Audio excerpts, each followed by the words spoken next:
The premise of this YouTube isn't clickbait. Just because the muscles are creating the power... Thermodynamically, that doesn't work.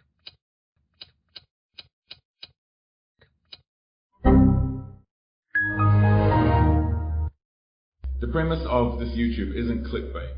Just because the muscles are creating kinetic energy in the punch doesn't mean that they're good at transferring that kinetic energy on impact. They're acting more like a shock absorber than a good means to transfer that energy. The force produced by the muscles are not necessarily cumulative in a punch. So for example, I have a dumbbell here which I can lift. Now, my quads are a lot more stronger than my biceps, so it's easy for me to do this. But does that mean that if I try and do this dumbbell curl as I squat upwards, that it's going to be easier somehow? No, if anything it's harder, because as I'm holding my arm straight and accelerating upwards, gravity is wanting to push my arm down all the more. Ultimately, if I'm relying on a single muscle, I can't produce more than that muscle is able to produce. I am currently transferring energy into the wall, and the wall is pushing back on my fist. The same is true of my foot and of the floor, even though this foot isn't on the ground. I'm not engaging any muscles along my shoulder, chest, back, maybe the triceps a little just to protect the joint. But in this position, I'm just transferring my body weight into the wall. So in this position, I have to use my muscles. It's pretty easy to bypass the muscles of the upper arms in a punch. You just have a straight joint. If I'm punching like this, that's going to be using the bicep, and punching like this, that's going to be the tricep. But I mean, you don't usually see people do that. Something which is perhaps not appreciated is the serratus muscle, which goes from the ribs to the back of the scapula. So if I punch straight forward, I can go a little bit further, and that's the serratus muscle. How much force can I really generate through the serratus muscle? Not much. That's why if you have a slight bend, it's pressing more directly onto the scapula, and the scapula is pushing directly onto the rib cage, which is then transmitting the force down the spine, which is what we want. We want to bypass the serratus muscle. So if you're punching directly forward, it's being transmitted through that serratus, and that's acting as a shock absorber. So do I necessarily want to punch some guy over here or some guy up here? No, but if you just move your torso and punch like that, all of a sudden that's a different situation. This could mean the difference between a fast strike and a forceful strike. And someone's going to say it's not about strength, it's about speed. But the thing is, behind that really is just force, a rate of force. If I have a high rate of force with a large resistance, it's going to be slow. If I have a large rate of force with no resistance, it's going to be fast. It's the same thing. The exceptions where we might be able to transfer force well through the muscle is the pecs and the lats at close range. So something like that. Or if we're really close quarters, tensing the lats, and then I tense the pecs. If I punch like that, but you have to be very close obviously to hit that uppercut and make that work. If we revisit my punches from earlier in slow-mo, we can see that there is a little more to it than just bypassing the serratus muscle. I am both generating more kinetic energy and transferring it better. In the first punch, I twist the torso and punch at the same time. In the second punch, I relax my pecs and lats and twist my torso first. Momentum causes my arms to stay in the same place. Now, once my elbow has gone backward in relation to my shoulder, I tense my lats and pecs and then relax them. This compels the elbow forward. Then I relax the lats and pecs, releasing the arm to move forward and follow through with the arm muscles.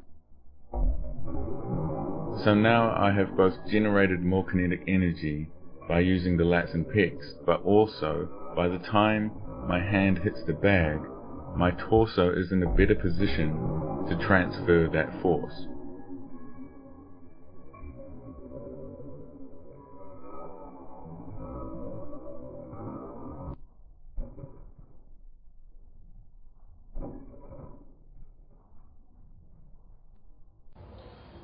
So I want to talk briefly about the role of biomechanics in sport and in punching in particular, I guess.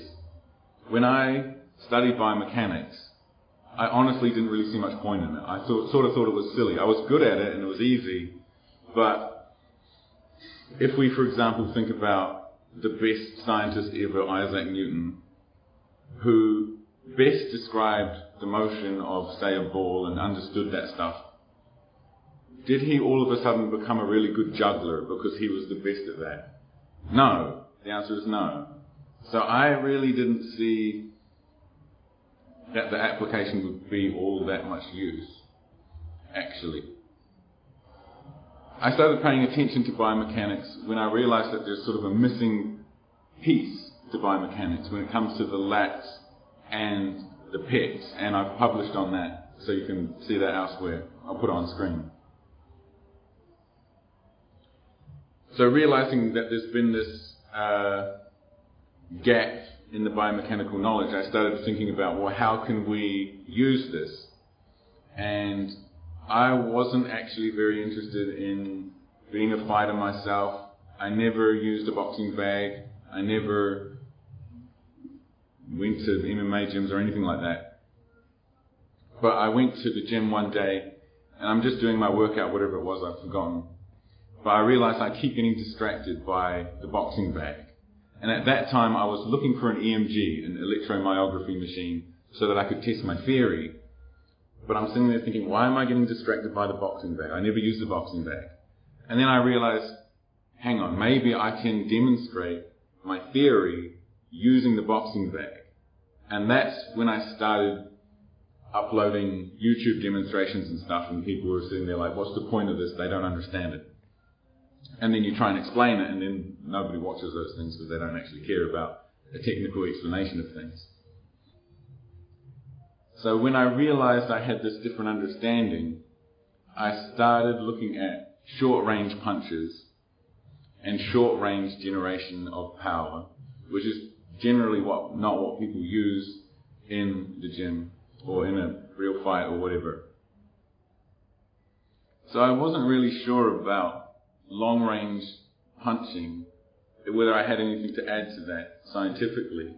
But then I watched a YouTube about this guy Lemashev, a Russian boxer, who he would just use a jab and the guy would just fall back or he would get knocked out, and it just looked so weird.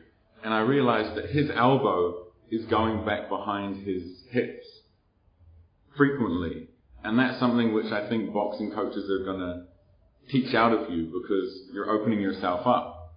But this guy was just acting on instinct. And I started thinking, I think he's using the power of the lats to do the jab. I didn't realize how subtle that can be and how quickly that can be created just by relaxing, twisting the torso, and then punching from there. But when I'm using the boxing bag initially, I'm just trying to demonstrate the power generated by the lats when your elbow is behind your back. And that was the whole point of it. People trying to think, oh, this guy's some guru, thinks he's the friggin' karate master, whatever the hell.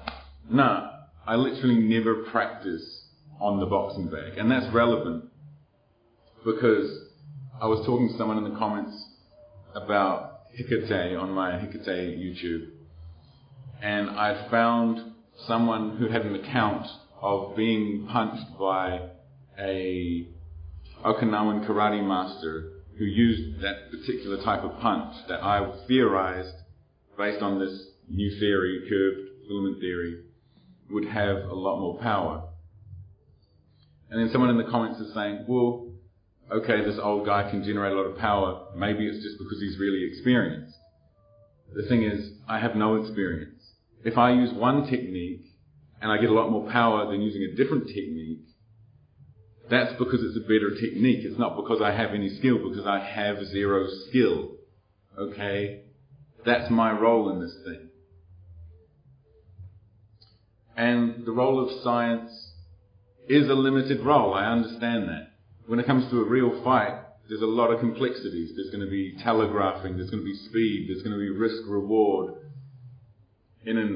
Outside of the cage, there's going to be like, hey, you might just want to give someone an out, and you might want to get out of there. I'm not trying to comment on any of that. I'm just trying to look at the parts of the process that science can explain and that I can explain. And that's why, till now, I haven't really talked about long-range striking, because I realized I didn't have any particular insight in it, and I didn't actually understand it myself. Only now I've started to figure it out. The part about producing forward movement using the lats isn't intuitive, and it is something you have to get the feel for, which is why I've made many YouTubes explaining it. Perhaps the best place to start would be the YouTube I did about the karate technique Hikite, which I will put on screen now.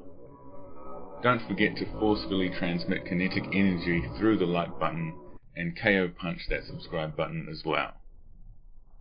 And let me know in the comments if you found any of my content useful at all. Thank you for watching.